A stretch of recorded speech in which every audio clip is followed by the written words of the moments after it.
benefits and some of the problems. But on an occasion like this, I always like to start by stressing the importance of pensions. And I know others might have, but I would think that I would really be wrong if I didn't do it.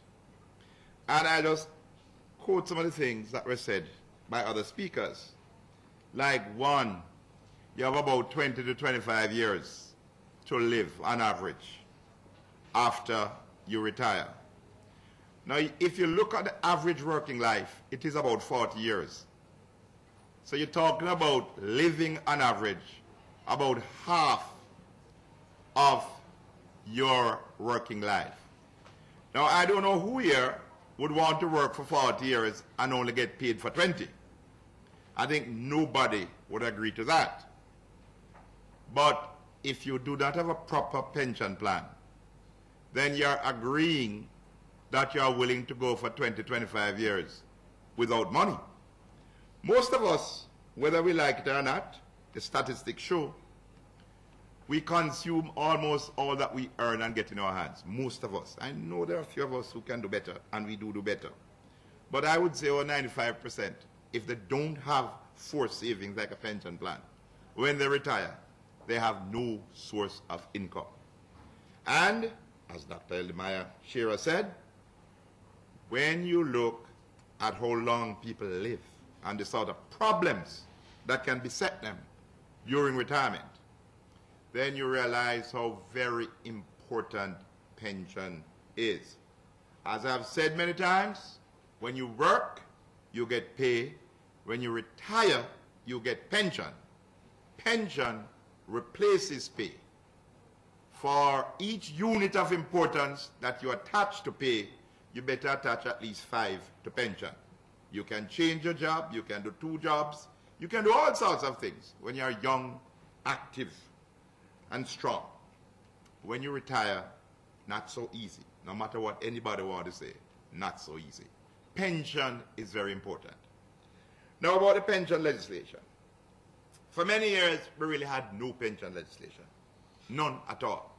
All that we had was a part of the Act, the Income Tax Act, which really spoke about the tax relief on contributions and the tax relief and pension benefits. That's really what it spoke about. They didn't really talk about governing pension schemes. A lot of bad things happened. Plenty bad things with pension schemes. And I remember, I think it was late 70s, when they had this big investigation.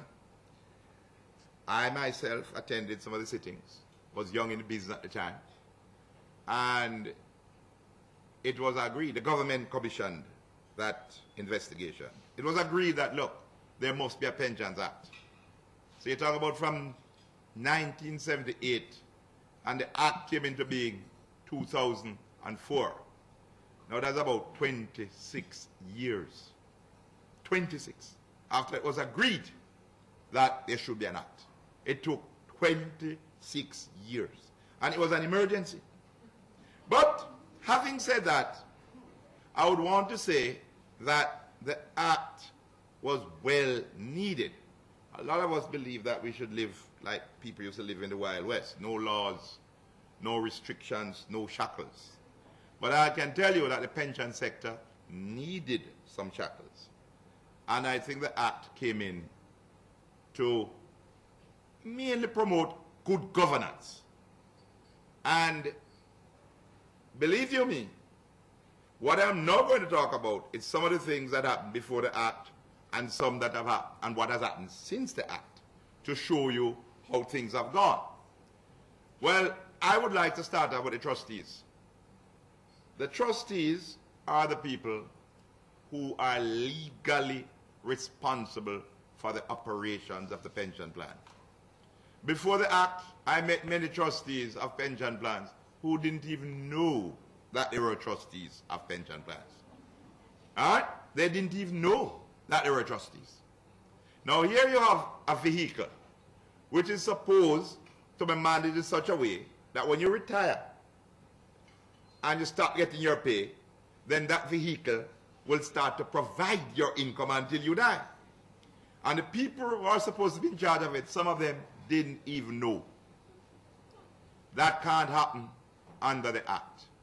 Since the Act, what has happened, many people who were trustees before have resigned and said they don't want to be trustees, right? And those who have agreed to be trustees definitely have taken a much keener interest in what a pension plan is, the aims and objectives of a pension plan, and how this pension plan must be managed. There's a definite improvement in the quality of involvement of trustees. And I started there because, believe you me, that is the most important thing. Because if you're in charge of it and you're not interested in it, then what is going to become of it? So that is one very healthy thing that has happened with the introduction of the Act. Very healthy. The second set of people I'd like to talk about is members. Under the Act, there are certain information and timelines which must be met with respect to members. Like, for example, your annual statement must be done within a certain time. It must have a certain list of information and things like that. The members are entitled to elect or propose a certain member of the trustee board. And just for ease of talk, let's say roughly half. Think about half, but the employer have half plus one. Basically, it works that way. In other words, if it's 7, the sponsor would nominate 4, and the members nominate 3. So think about half plus 1 and half, just roughly, and you'll get it right. Okay? Now, that is very important, because what has happened there is that the members now realize that they have a definite legal reason to be on the board. And I think that the members have become, the member representatives on the board have become much more active, much more assertive, because they are there by law. What you start before? Well, you never need to have any member representative. That's number one. And number two, even if you did, the member representative was there at the, what should I say, the pleasure of the employer, which means that what would that member do? Listen to what the employer wants. Now, pension is a very contentious entity, because it's not everything the employer wants is in the best interest of the members. Let's call a spade a spade. It's so it goes. So if I don't tell you and nobody else don't tell you, that does not change the true value of the statement. It remains invariant under who say it or who don't say it. The truth value is the truth value. So that, again, is a very good thing that has happened under the Act. Things like who can invest your money for you. At first, you could give it to anybody you want. No, you can't. The investment managers have to be approved and licensed by the Financial Services Commission, and they are supervised by the Financial Services Commission. That is very good, right? Because you know that at least they have to behave a certain way, and they are coming under governance. Nothing is wrong with good governance. Nothing at all is wrong with it. It is to be encouraged. And if the law will do that, I support the law. I'm talking about the good things first. I'm going to talk about some of the bad things, right? Because there are many bad things. But let's talk about the good things first. So basically, that is another good thing. The members are stronger, and the members too. The members are also much more vocal now with pension schemes, make their voices heard, because they have representatives, our nominees. Let's call them nominees, because once you're a trustee, and you must work for the best interest of the plan, not necessarily work on behalf of those who nominated you, although you cannot ignore them. And this is what I'm now saying, because the members can attack, and when I say attack, I don't mean physically, their nominees, and ask very deep questions and searching questions, and can recall them. As a matter of fact, if I nominated you and you're not doing what is supposed to be done, I can recall you.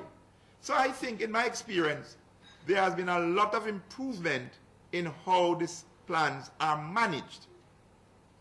The other thing I would say that is very important is the information and knowledge which members need, which trustees need, in order for pension plan